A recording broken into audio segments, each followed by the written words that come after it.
Good day, everybody. This is Yin Yang in California with Morsels of a Thought number 1424. Today is a miscellaneous Monday. However, I do meditations by Marcus Aurelius, our former emperor of Rome. And we are in book 10.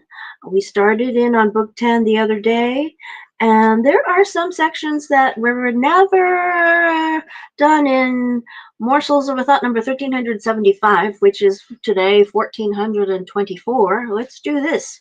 Number 33, book 10. Given the material we're made of, what's the sanest thing that we can do or say? Whatever it may be, you can do or say it. Don't pretend that anything's stopping you. You'll never stop complaining until you feel the same pleasure that the hedonist gets from self-indulgence, only from doing what's proper to human beings as far as circumstances, inherent or fortuitous, allow enjoyment with a capital E means, I read it wrong. Blah. Inherent or fortuitous, allow, period. Enjoyment with a capital E means doing as much of what your nature requires as you can. And you can do that anywhere. A privilege not granted to a cylinder to determine its own action, or to water or fire or any of the other things governed by nature alone, or by an irrational soul. Too many things obstruct them and get in their way, but the intellect and logos are able to make their way through anything in their path. But when we say logos, we mean God. Today we say God. In those days, they said logos because they talked about the universe and reason and logic. Logos. Excuse me. But the intellect and logos are able to make their way through anything in their path by inborn capacity or sheer force of will. Keep before your eyes the ease with which they do this, the ease with which the logos is carried through all things as fire is drawn upward or a stone falls to earth, as a cylinder rolls down an inclined plane. That's all you need. All other obstacles either affect the lifeless body or have no power to shake or harm anything unless misperception takes over or the logos surrenders voluntarily. Otherwise, those they obstruct would be degraded by them immediately. In all other entities, when anything bad happens to them, it affects them for the worse. Whereas here, a person is improved by it, if I can put it like that, and we admire him for reacting as a person should. And keep in mind that nothing can harm one of nature's citizens except what harms the city he belongs to, and nothing harms that city except what harms its law. And there is no so-called misfortune that can do that. So long as the law is safe, so is the city and the citizen. In those days, the city was your country, and the citizen was a person. That was all important. Number 34.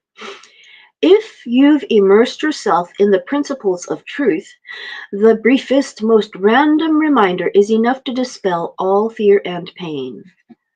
Poem. Leaves that the wind drives earthward, such are the generations of men. Your children, leaves. Leaves applauding loyally and heaping praise upon you, or turning around and calling down curses, sneering and mocking from a safe distance, a glorious reputation handed down by leaves. All of these spring up in springtime, and the wind blows them all away, and the tree puts forth others to replace them. None of us have such None of us have much time, and yet you act as if things were eternal, the way you fear and long for them. Before long, darkness, and whoever buries you mourned in their turn. Excuse me. Hey, kitty, kitty, kitty. Number 35. A healthy pair of eyes should see everything that can be seen and not say, "No, too bright," which is a symptom of ophthalmia. A healthy sense of hearing or smell should be prepared for any sound or scent. A healthy stomach should have the same reaction to all foods as a mill to what it grinds. So, too, a healthy mind should be prepared for anything. The one that keeps saying, "Are my children all right?" or "Everyone must approve of me," is like the eyes that can only stand pale colors or teeth that can handle only mush. Number 36. It doesn't matter how good a life you've led. There'll still be people standing around the bed who will welcome the sad event, even with the intelligent and good. Won't there be someone thinking, "Finally, to be through with that old school teacher. Even though he never said anything, you could always feel him judging you." And that's for a good man. How many traits do you have that would make a lot of people glad to be rid of you? Remember that when the time comes, you'll be less reluctant to leave if you can tell yourself, "This is the sort of life I'm leaving. Even the people around me, the ones I spent so much time fighting for, praying over, caring about, even they want me gone in hopes that it will make their own lives easier. How could anyone stand a longer stay here?" And yet, don't leave angry with them. Be true to who you are, caring, sympathetic, kind, and not as if you were being torn away from life, but the way it is when someone dies peacefully, how the soul is released from the body. That's how you should leave them. It was nature that bound you to them, that tied the knot, and nature that now unties you. I am released from those around me, not dragged against my will, but unresisting. There are things that nature demands, and this is one of them. Number 37. Learn to ask of all actions, "Why are they doing that?" starting with your own. Number 38. Remember that what pulls the strings within, hidden from us, is speech, is life, is the person. Don't conceive of the rest as part of it, the skin that contains it, and the accompanying organs, which are tools, like a carpenter's axe, except that they're attached to us from birth, and are no more use without what moves and holds them still than the weaver's shuttle, the writer's pencil, the driver's whip. Now we're in book number 7. Number 23. Nature takes substance and makes a horse, like a sculptor with wax, and then melts it down and uses the material for a tree, then for a person, then for something else, each existing only briefly. It does the container no harm to be put together and none to be taken apart. So this is an analogy for life. It does us no harm to be put together into a person and then to be taken apart into ashes or into the universe. That's what he's saying. Number 24. Anger in the fact is, excuse me, I need to hold this a little closer. Number 24. Anger in the face is unnatural, and there's a whole bunch of words in between, or in the end is put out for good, so that it can't be rekindled. Try to conclude its unnaturalness from that. If even the consciousness of acting badly has gone, why go on living? I think when they put the dot, dot, dot with the two crucifixes around each end of the ellipsis, um, I think it was because there was something that could not be translated. Otherwise, they wouldn't have put the crucifixes around it. I think that normally they will translate everything. Number 25. Before long, nature, which controls it all, will alter everything you see and use it as material for something else over and over again, so that the world is continually renewed. Number 26. When people injure you, ask yourself what good or harm they thought would come of it. If you understand that, you'll feel sympathy rather than outrage or anger. Your sense of good and evil may be the same as theirs or near it, in which case you have to excuse them. Or your sense of good and evil may differ from theirs, in which case they're misguided and deserve your compassion. Is that so hard? So then, we've read number 27 in the past. Number 28. Self-contraction in the, Self-contraction. The mind's requirements are satisfied by doing what we should and by the calm it brings us. Number 29. Discard your misperceptions. Stop being jerked like a puppet. Limit yourself to the present. Understand what happens to you, to others. Analyze what exists. Break it all down, material and cause. Anticipate your final hours. Other people's mistakes, leave them to their makers. Okay, I'm going to repeat this one because there are parts of it that I'd like to look in. Discard your misperceptions. In other words, we don't know what we don't know. So we may be misperceiving something. Stop being jerked like a puppet. In other words, don't let people manipulate you. And that's a very hard thing to do because it takes a lot of wherewithal to see into whether you are being manipulated or not. Oh, I have something in my eye. Limit yourself to the present. In other words, don't bite off more than you can chew. Understand what happens to you, to others. In other words, comprehend all things. Try to understand what's going on. Don't just say, oh, okay, okay, okay. No. Try to understand what happens.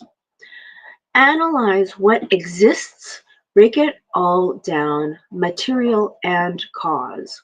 So if there's a huge misunderstanding, look at it and see what happened.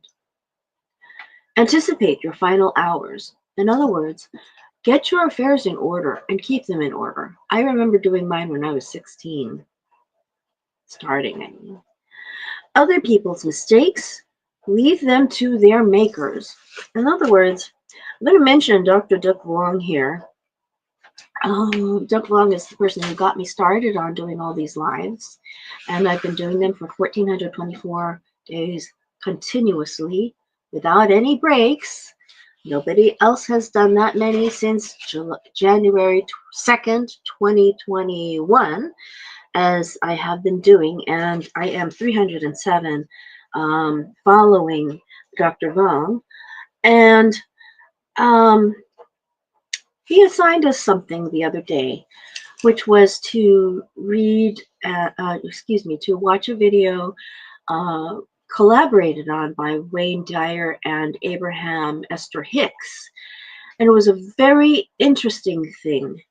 It was a several hour long video, and I watched it through twice, more than twice, actually about 4 or 5 times.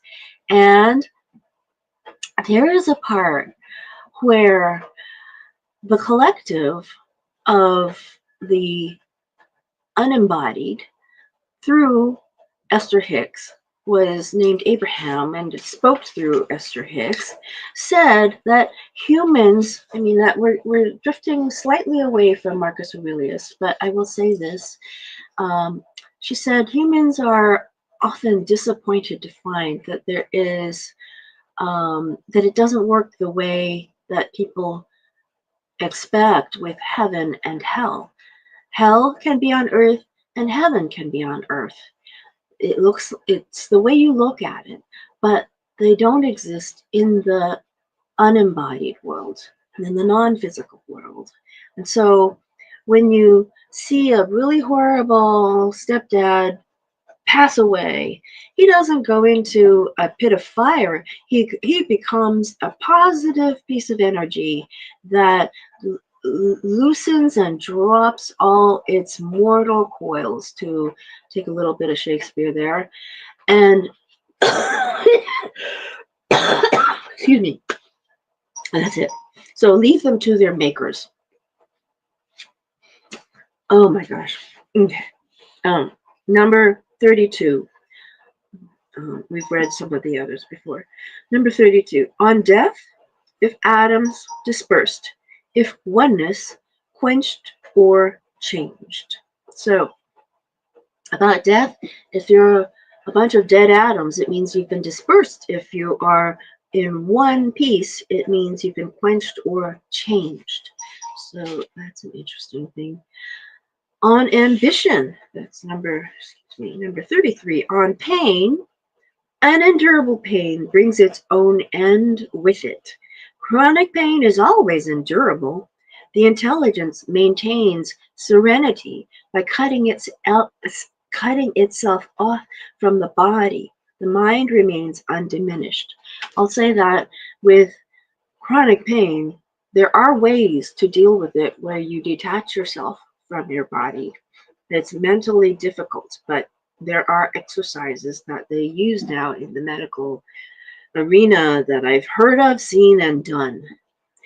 And the part that pain affects, let them speak for themselves. And the parts that pain affects, let them speak for themselves if they can.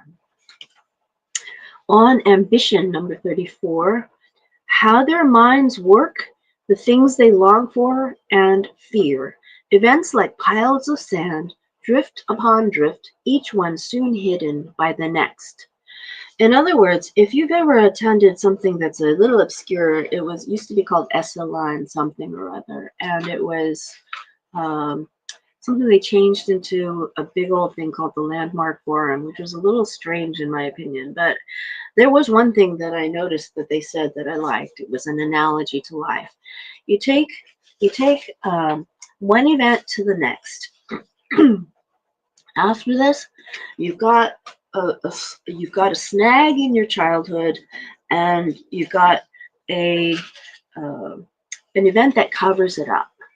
And then after that, something else happens, and your 2-year-old brother, who's older than you are, does something else. And then after that, your mama shows you something else. And then after that, you've got another thing happening. And then after that, you've got a week's worth of picnicking. And then after that, you've got another thing going on. And then after that, you've got a bunch of this happening, and then a bunch of that happening. And all that time later, you have forgotten that initial thing that did the thing about your brother and you and 1-year-old and 2-year-old, it's way down here underneath all of this. So I wanted to bring that up as an analogy that they brought up that was very interesting. Events like piles of sand, drift upon drift, each one soon hidden by the next. So in other words, all of our complex details in our minds can be obscured by many other complex details that show up afterward. So we may not see like a fishhook in our flesh underneath until we actually examine something through it. Goodness gracious. Number 35. This is book 7. In book 7, quote, quotation, if his mind is filled with nobility, with a grasp of all time, all existence, do you think our human life will mean much to him at all? Next person says, how could it? He said. Next person says, or death be very frightening? The answer is, not in the least. Okay, I'm losing my voice. Okay. Excuse me. Goodness gracious. Number 36. Kingship is to earn a bad reputation by good deeds.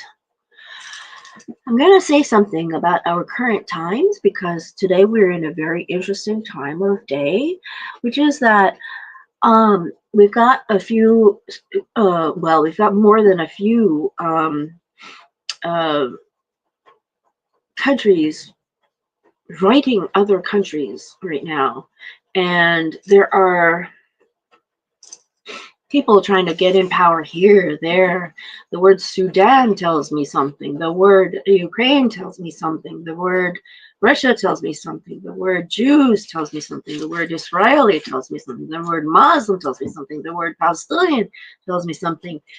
But Sudanese, South Sudanese, Turkish, and other, oh goodness gracious, anywhere, all these conflicts and squabbles, big squabbles, people are starting to run countries by gang dynamics. Your gang tougher than my gang, and I can get 1,300 people mobilized against you, and you can get 25 people mobilized against me. We're all gangs. So here, kingship, to earn a bad reputation by good deeds.